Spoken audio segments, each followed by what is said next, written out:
Mandy Fruits, sono maestra Sara. Mariuttine è qua con me perché vorrebbe tanto rivedere insieme a voi tutte le sue storie, quelle che ci raccontava. Siete pronti? Oh mannaggia, cos'era successo qui?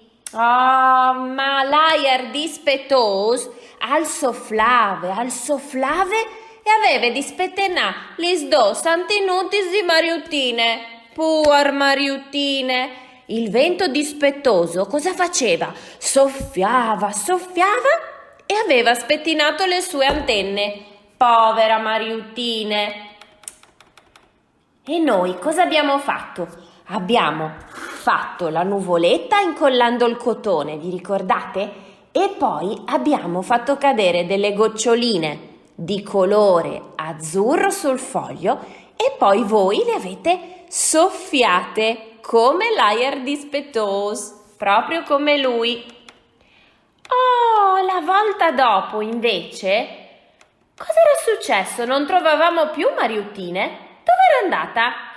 Ah, si era platade sodali fueis, bravissimi, sotto alle foglie che erano di tanti colori, erano di color rosa, marron e naranzon e voi le avete messe insieme per colore, vi ricordate?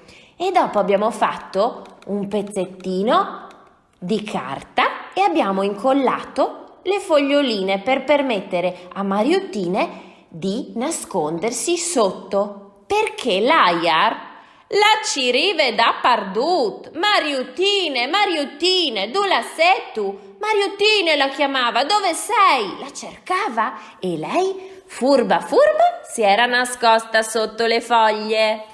Ma l'aiar dispettos alla chiatat Mariuttine, platade sodali fueis, e ai fas un dispiet, al tac a sofla, e sofle. E Mariuttine a finis tal chiamp di panolis. Già, quel vento dispettoso, alla fine l'aveva proprio trovata Mariuttine e soffiando l'aveva fatta finire proprio in un campo di pannocchie. Ma bimbi, vi ricordate quando abbiamo trovato Mariuttine in mezzo a tante pannocchie nell'aula rotonda? Sì. Poi ci siamo proprio divertiti, Culipanolis.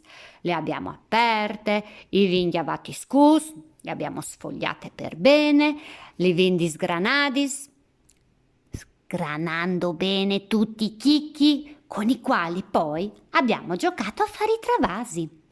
Meculiciunculis, con i tutoli delle pannocchie, ci siamo divertiti a fare dei castelli per vedere chi riusciva a farlo più alto.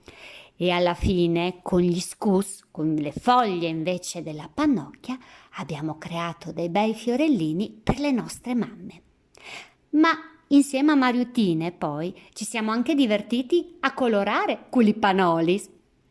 Le abbiamo sgranate solo ai lati e le abbiamo usate un po' come un mattarello, intinte nel colore e passate avanti e indietro sul nostro foglio, d'uzzal e narancion alle revignut. Sì, propite come une panole.